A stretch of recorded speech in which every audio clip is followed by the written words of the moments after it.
Right after my sister's funeral, my dad tossed a wooden box into the river and turned away. As I ran to it, I heard a muffled sound inside. "Please, let it be empty," I whispered, pulling it out. I opened it, and what I saw left me stunned. Rain was stitching the river into broken glass that morning. It wasn't just rain. It was that heavy, soaking kind that gets into your shoes and settles deep in your bones until you feel hollowed out. I stood there, clutching the damp funeral program. Lucy. Her name was pressed into the white paper, like a bruise. My father, Richard Carter, stepped off the gravel path without saying a word. In his hands, he held a small wooden box wrapped in white cloth. It looked sacred, or maybe it looked like evidence.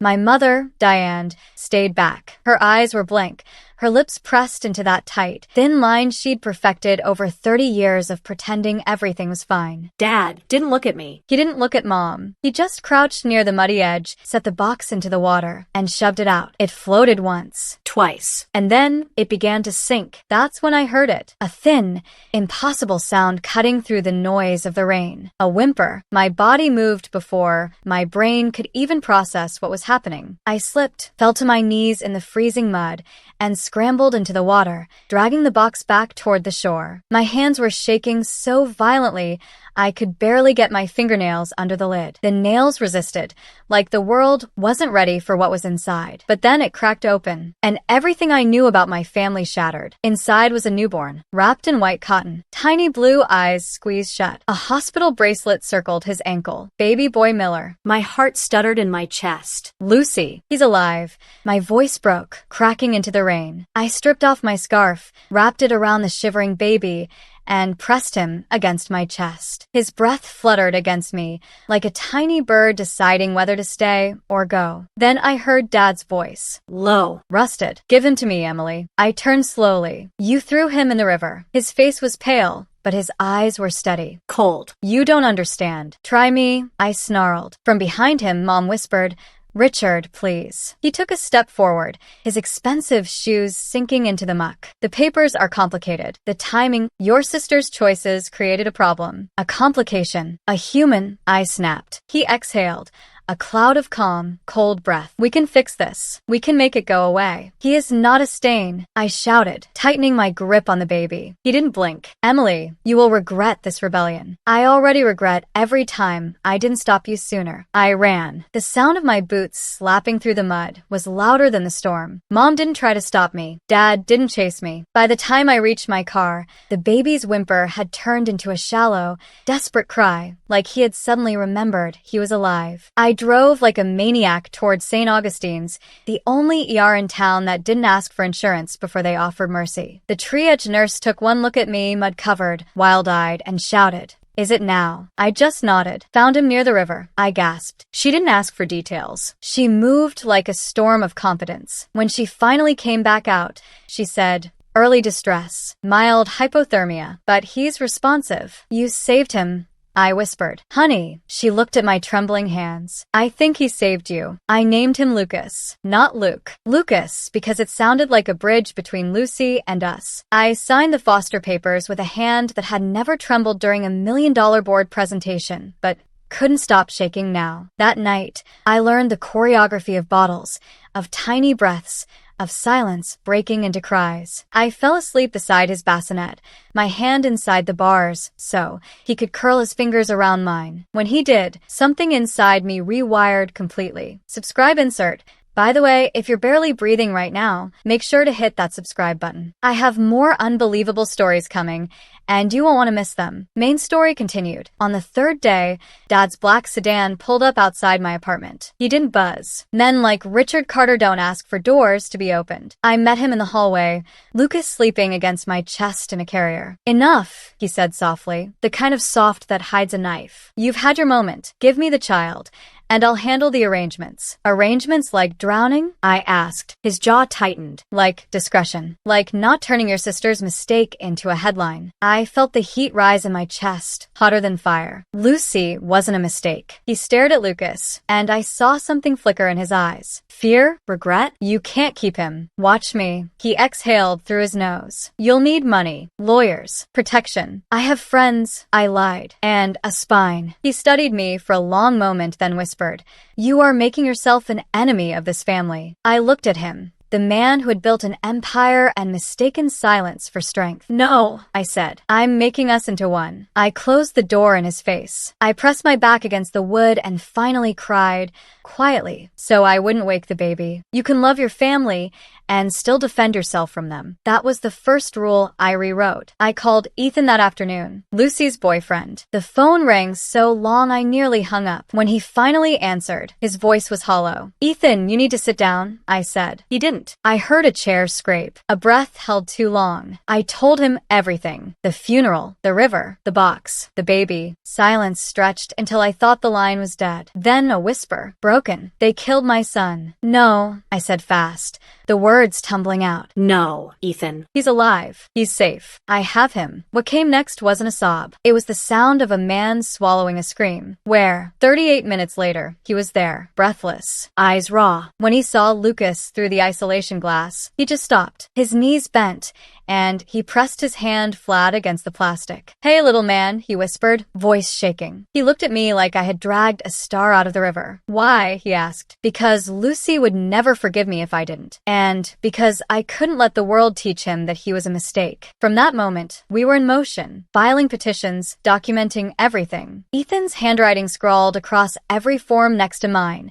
A strange alliance of grief and defiance. 3 days later, Dad's flowers arrived. White lilies. Too perfect. The card read, congratulations on your charity. No signature. The smell filled the room like an insult wrapped in perfume. That night at 2:13 a.m., my phone buzzed. A text from Mom. I'm sorry. I'm so sorry. I stared at the screen until the words blurred. Then I turned off the light and let the darkness answer for me. By the end of the week, we had a court date. Emergency hearing. Family court. The morning of the hearing, the rain returned. The Carter Courthouse stood at the end of Willow Street. White marble, sharp corners, our family name literally engraved into its bones. Dad waited on the steps, immaculate in a black suit. Mom hovered behind him, pale and distant. Inside, the courtroom felt too small. The judge, Honorable Marion Decker, had eyes that could slice through granite. She read our file, tapping her fingers like a metronome, counting down to something irreversible. Miss Carter, Mr. Miller, Mr. Carter. She acknowledged us. Dad's lawyer stood up, his voice smooth as oil. Your Honor,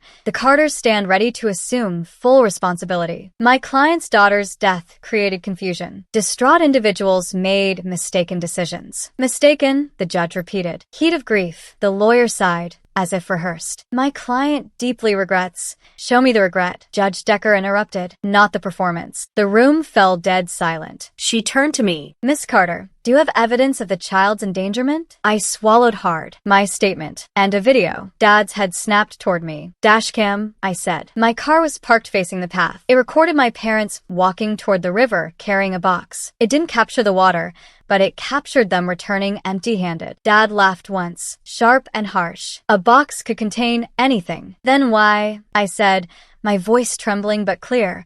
Was there a hospital bracelet on the baby's ankle with Lucy's name? And Ethan's? The silence that followed cracked the marble walls. Judge Decker's eyes narrowed. Mr. Carter, she said slowly, your daughter's name was on that bracelet? Dad didn't flinch. He leaned forward, every inch the businessman. Your Honor, my daughter made choices that endangered this family. My wife and I believed we were delivering the child to a safe haven. We panicked. We failed. But we can correct that now, within the family. The judge's voice softened, but it cut deeper. A safe haven? At the bottom of a river? His mouth opened, then closed. For the first time in my life, Richard Carter had no answer. She turned to Ethan. Mr. Miller, can you provide a stable environment? He nodded, eyes wet. Yes, Your Honor. I work nights. My aunt is a retired nurse. She's offered daytime care. I'll take classes. Whatever you need. He's my son. She looked at me. And you. I'll support them, I said. Financially, emotionally, we can be a family. The judge's gaze shifted to my parents. And the grandparents? I stared at them. The people who raised me to sign checks instead of feeling feelings. Mom's eyes flicked up to meet mine. She was trembling. Then, she did something I will never forget. She stood up. Her voice was barely a whisper. Your Honor, we were wrong. Dad turned to her,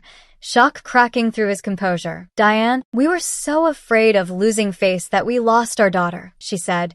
tears finally spilling over. "I won't lose our grandson." Dad looked as if she had slapped him. "Diane," he hissed. She shook her head. No. That single word was the gentlest, most violent rebellion I'd ever seen. The judge nodded. Slow. Deliberate. "Here is my ruling." The gavel didn't just echo, it detonated. Emergency custody granted jointly to Mr. Miller and Miss Emily Carter. Supervised visitation for the grandparents contingent on court-appointed counseling. Dad stood still for a long time, his empire shrinking down to the size of a lonely man. When he finally turned to leave, he didn't look at me, but Mom did. She mouthed 2 words.